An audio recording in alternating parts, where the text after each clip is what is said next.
Salut, bienvenue dans cette nouvelle vidéo qui sera un unhaul, le deuxième de la chaîne. Je mettrai le premier en barre d'infos si jamais ça vous intéresse. C'est un truc que je fais extrêmement rarement, faire du tri dans ma bibliothèque. Je l'avais expliqué dans le premier unhaul que j'ai fait. En fait, je n'hésite pas à abandonner des livres et en gros, si j'aime un livre, je vais au bout, donc je le garde. Si j'aime pas un livre, je ne vais pas au bout, donc je ne le garde pas. Et pourtant, il y a certains livres, je vais au bout et finalement, je n'ai pas envie de les garder dans ma bibliothèque. Donc je ne les garde pas, mais très rarement je fais ça, mais ça m'arrive de le faire. Et je l'ai fait aujourd'hui. Et en plus, je me suis dit que vu la quantité de livres que je vous ai montré dans le book haul d'il y a 2 semaines, un truc comme ça, et de l'unboxing qui a suivi le book haul, c'était pas mal de faire un haul maintenant et de faire un peu de tri et un peu de vide dans cette bibliothèque. J'ai pas compté le nombre de livres que j'allais unhauler aujourd'hui, mais je vais tout vous montrer. Et on va commencer par les sagas. Attendez, j'attrape la pile. La première pile, c'est ça. Je vais pas la regarder très longtemps parce que c'est lourd. J'espère que vous voyez bien tous les livres. En fait, il y a 3 trilogies ici. Donc, La Quête des Whelan, Les Mondes des Whelan et Le Pacte des Marcombres. Tous écrits par Pierre Bottero. Je pose la livre parce que c'est la pile parce que c'est très très lourd. Bon, du coup, j'ai posé la pile. Je l'ai mise là-bas. Logiquement, vous devriez la voir dans le cadre. Et j'ai gardé le tome 1 de La Quête des Whelan en main, ça sera beaucoup plus pratique. En fait, je l'ai dit dans un des dernières lectures, peut-être le dernier, peut-être l'avant-dernier, ou l'avant-avant-dernier, enfin bref, un des lectures récents. J'ai pas du tout aimé le tome 1 du Pacte des Marcombres, je l'ai abandonné parce que je n'ai pas envie de faire l'effort de lire cette 3e trilogie. J'ai pas vraiment aimé Les Mondes des Whelan, et en fait, quand j'ai abandonné donc Elana, le premier tome du Parc des Marcombres, je savais que je garderais pas celui-ci et je garderais pas les deux autres tomes, donc à savoir celui-là, celui-là et celui-là. Je savais que ces 3-là, je les garderais pas. Et je me suis dit, Les Mondes des Whelan, je les garde pas, j'ai pas vraiment aimé. Je vois pas trop l'intérêt de les garder, même si je les ai lus. Voilà, du coup, je m'étais dit aussi, j'allais m'en débarrasser. Donc, Les Mondes des Whelan, le tome 1, le tome 2 et le tome 3 qui sont ici. Et du coup, il me restait la Quête des Whelan, la première trilogie que pour le coup, j'ai beaucoup aimé. Vraiment, j'ai bien aimé, j'ai passé un bon moment. Ici, c'est le tome 1, donc d'un monde à l'autre. C'est une saga que je recommande pour les jeunes et pour les moins jeunes. D'ailleurs, c'est vraiment une saga cool que j'ai vraiment beaucoup aimé. Mais en fait, je vois pas l'intérêt de la garder toute seule, quoi. C'est un tout, en fait. Pour moi, ça va ensemble. Et du coup, vu que je garde pas les deux autres, je me suis dit que j'allais aussi me séparer de celle-ci. Donc voilà, je me sépare de ces 9 livres. Je ne sais pas trop comment je vais m'en débarrasser, si je vais les vendre, si je vais faire un pack, un lot. En fait, j'ai toujours pas décidé si je m'inscrivais en tant que vendeuse sur un des sites d'occasion. Je ne sais pas, parce que ça demande beaucoup de logistique, beaucoup d'organisation, il faut faire des colis à la poste et tout ça. J'ai un peu la flemme, mais voilà. Du coup, je vais voir ce que j'en fais, mais ce qui est sûr, c'est que ça ne reste pas dans ma bibliothèque. La deuxième saga, c'est aussi une saga complète, donc c'est Calendar Girl de Audrey Carlin. J'ai les 12 tomes, j'ai lu les 12 tomes, et je vais me séparer des 12 tomes. Cette saga, c'est un peu particulier, je vais poser tout, prendre que le premier, et je vous en parle. Donc, Calendar Girl. En fait, donc c'est une saga dans laquelle on va suivre Mia, qui, au début du tome 1, décide de devenir escort girl. Et en fait, c'est le moyen qu'elle trouve le plus rapide pour gagner l'argent dont elle a besoin pour payer les dettes de son père, qui est une dette absolument énorme. Et voilà, c'est un métier qui va, parce que oui, c'est un métier qui va lui permettre d'accumuler autant d'argent en peu de temps, donc en moins d'1 an. Et donc du coup, comme ça, elle pourra rembourser les dettes de son père et éviter qu'il se fasse casser la gueule ou qu'elle se fasse casser la gueule, parce que c'est quand même beaucoup d'argent en jeu, et du coup les gens à qui son père doit ça, ils sont pas très contents, hein. Donc voilà, du coup elle commence à faire escort girl, et donc le pitch de départ de la saga, c'est que tous les mois, sur une année, donc janvier, février, mars, avril, tout ça, c'est pour ça qu'on a un tome par mois, elle va être l'escort girl d'un nouvel homme. Et voilà. Alors en fait, je trouve ce point de départ extrêmement féministe. Après, on aime ou on n'aime pas, on adhère ou on n'adhère pas. Mais ce que je trouve vachement fun, c'est qu'on a une femme en pleine possession de son corps qui décide elle-même de faire ce qu'elle veut de son corps et de trouver un moyen, et un moyen qui lui permette, enfin, un moyen uniquement féminin. Et je pense que c'est ça que les gens ont du mal à intégrer dans leur tête. C'est un truc que seules les femmes peuvent faire, parce qu'en fait, il n'y a que les hommes qui sont prêts à payer pour avoir de la compagnie sur une soirée. Les femmes ne font pas ça, les femmes ne sont pas prêtes à faire ça. Alors c'est un autre débat, elles sont pas prêtes à faire ça parce qu'elles ont leurs raisons, mais du coup un homme a beaucoup moins de chances de gagner de l'argent en faisant ça. Ça existe et c'est possible, mais c'est beaucoup plus rare. Et donc voilà, donc on va suivre Mia. Et en fait, pour moi, cette saga a twisté et est devenue anti-féministe à un moment donné.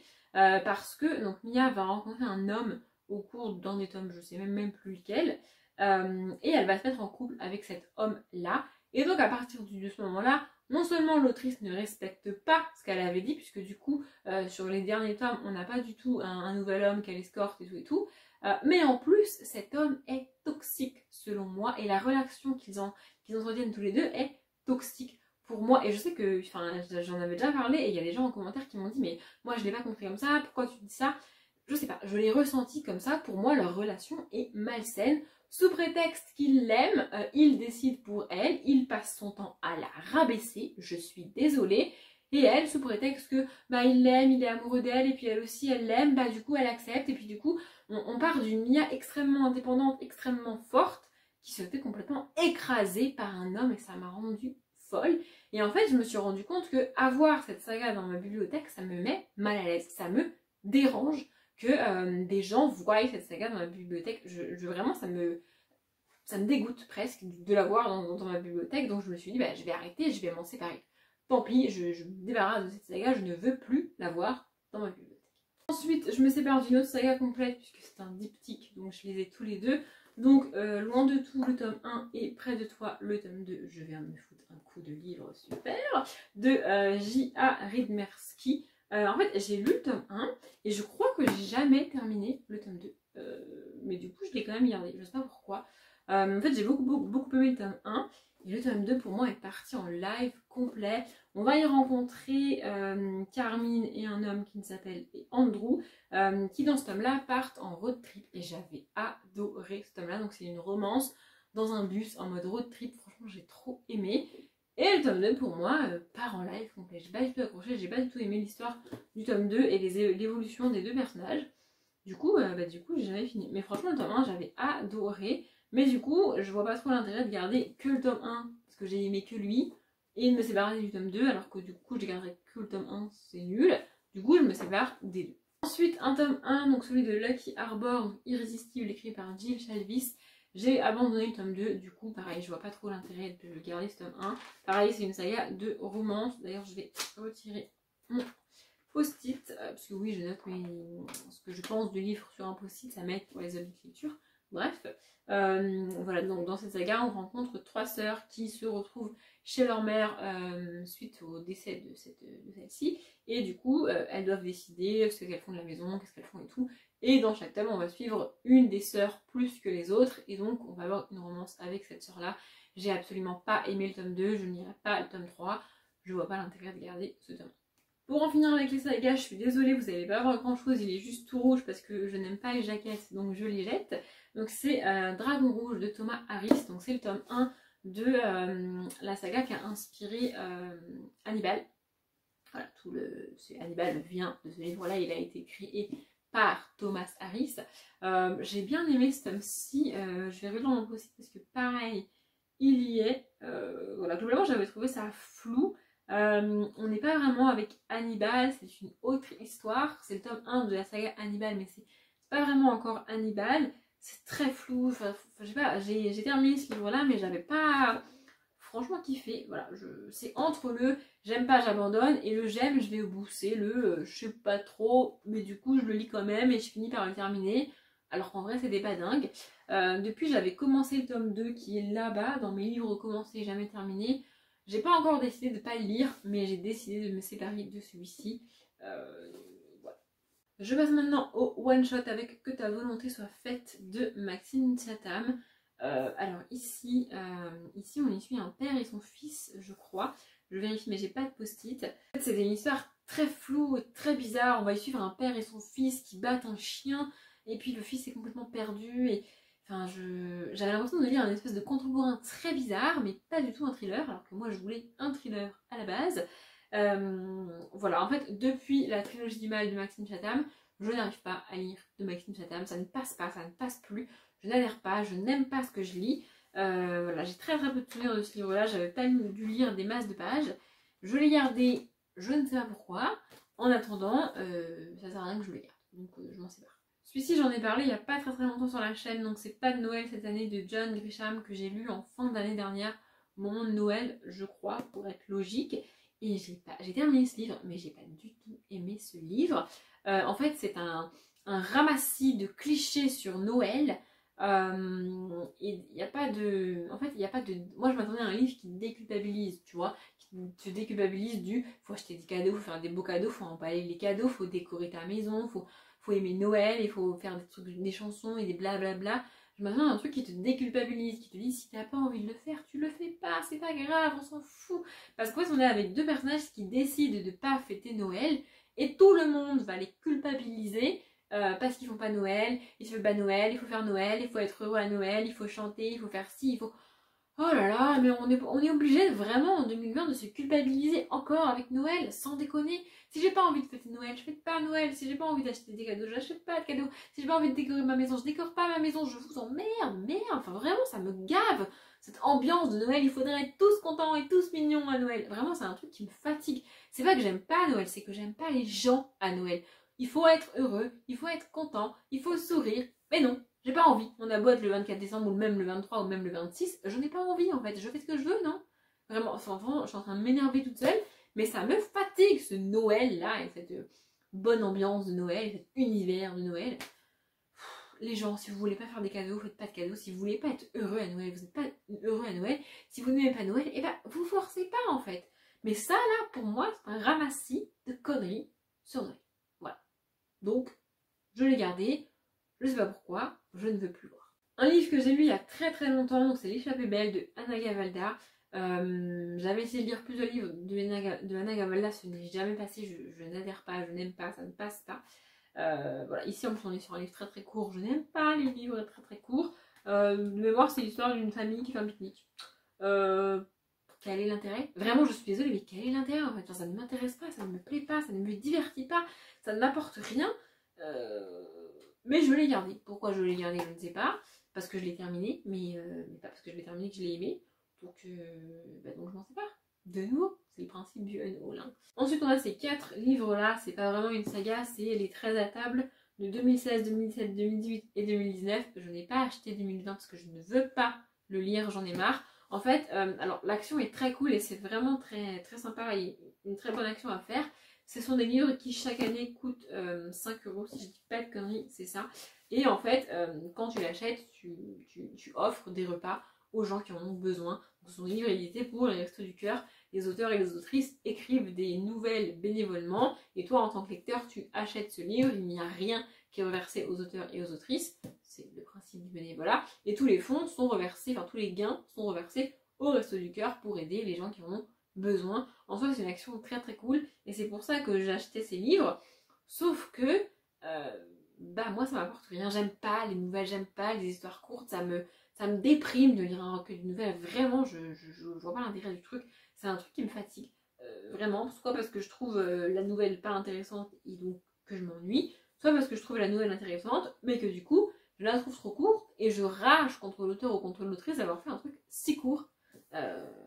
Voilà. Après, j'ai découvert des auteurs et des autrices que j'aime beaucoup. J'ai notamment découvert Maxime Satam dans celui de 2016. Oui, c'est ça. Et Agnès me dit que j'avais été très contente de lire sa nouvelle. Et il y a d'autres auteurs comme ça que j'étais très contente de retrouver à chaque fois. Mais j'aime pas les nouvelles. Donc je vois pas l'intérêt de me forcer à acheter un livre pour faire une bonne action. Autant donner 5 € au Resto du Cœur comme ça, sans contrepartie, parce que la contrepartie ne me convient pas. Donc voilà. Si vous ne le saviez pas, sachez que ces livres existent, ils sont publiés chaque année un petit peu avant Noël, je crois, un truc comme ça au mois de décembre. Et voilà, c'est une très bonne action, c'est une très bonne édition, une très belle œuvre en fait. Mais moi j'arrête de les acheter et je m'en sépare parce que je vois pas l'intérêt de les garder. Ensuite, on a Le Feu du Prince de Amélie Nothomb, je sais jamais. Je l'avais lu, je trouve ça sympa. Mais depuis, j'ai essayé de lire un autre Amélie Nothomb que je n'ai pas fini et dont je me suis déjà séparée. Parce que globalement, c'est bien écrit, ça se lit bien, c'est sympa. Mais je vois pas l'intérêt des livres en fait. Enfin, vraiment, ça ne m'apporte rien, ça ne me divertit pas, je passe pas spécialement un bon moment. Je crache pas sur Amélie Nothomb, ça reste une grande autrice et vraiment c'est très cool. Il y a beaucoup de gens qui aiment, mais moi, en fait, je ferme toujours le livre en me disant ouais, bon, et donc en fait, c'était quoi le but, l'intérêt, je vois pas, je comprends pas. Donc je décide de ne pas garder ce livre et je pense pas que je lirai d'autres à mes 1900.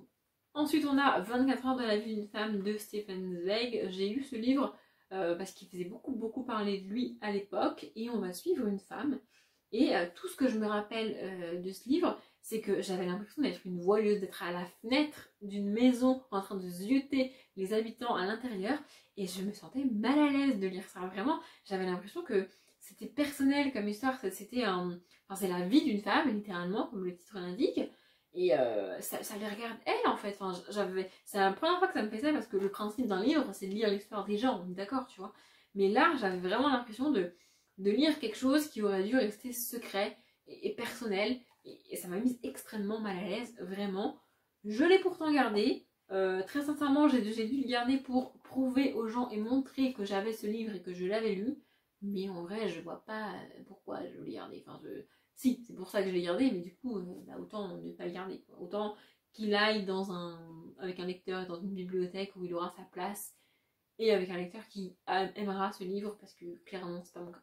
Et on termine avec Le parfum de Patrick Suskind. Pareil, j'ai pas du tout aimé, je crois que je ne l'ai même pas terminé. Potentiellement, l'endroit où est le petit truc là, c'est là où je me suis arrêtée. Parce que j'ai adoré le film. J'ai vu le film je ne sais pas combien de fois. Donc pour ceux qui ne connaissent pas, on va y suivre. Alors je ne vais pas de résumé. Tout ce que je vais dire, c'est de mes souvenirs. On va y suivre un jeune homme qui s'appelle Jean-Baptiste Grenouille, je crois, et qui a une enfance absolument horrible. Il n'aurait même pas dû survivre parce que sa mère a voulu le tuer littéralement 2 secondes après qu'il soit né. Il a enchaîné les galères pendant toute son enfance et il a découvert qu'il avait un odorat absolument génial. Sauf que, au lieu de mettre cet odorat et ce truc inouï et cette espèce de talent inné à profit pour la bonne cause, bah non, il a décidé de tuer des jeunes filles vierges pour récupérer le parfum d'une vierge. Ah oui, c'est gore et c'est horrible. J'adore le film, vraiment j'adore le film, mais j'ai pas réussi à accrocher à l'histoire et à l'écriture. En fait, j'ai trouvé le début extrêmement long, extrêmement lent, et j'ai même pas atteint le moment où il tue la première femme parce que je m'ennuyais en fait, vraiment. Et je l'ai gardé parce que je voulais réessayer de le lire, mais très clairement je réessayerai pas. J'adore le film et si j'ai envie je re-regarderai le film, mais le livre personnellement j'ai pas accroché. Je vous encourage quand même à le lire et à découvrir le film ou le livre comme vous préférez, parce que c'est une histoire vraiment géniale. Juste j'ai eu un problème avec la narration, c'est même pas la plume, c'est la narration de ce livre. Du coup je le lirai pas, du coup je ne le garde pas. Voilà, c'est tous les livres que j'ai décidé qui allaient quitter ma bibliothèque dans les semaines qui viennent. Là je vais m'en séparer vraiment. J'ai plein d'autres livres dont je dois me séparer parce que du coup comme je l'ai dit, tous les livres que je termine pas, je les mets à part, je les range pas dans ma bibliothèque, ils sont dans un tiroir qui déborde parce que je ne m'en sépare pas aussi rapidement que je devrais. Et du coup, bref, j'ai beaucoup de livres chez moi dont je dois me séparer. Je vais pas les jeter évidemment, hein. Je vais les vendre en occasion, les mettre en boîte à lire, les donner. Voilà, bref, ce sont tous les livres que j'ai décidé que je ne garderai plus dans ma bibliothèque. La vidéo est terminée, j'espère qu'elle vous a plu. Comme d'habitude, je vous souhaite une bonne journée, un bon après-midi, un bon appétit ou une bonne nuit et je vous dis à bientôt.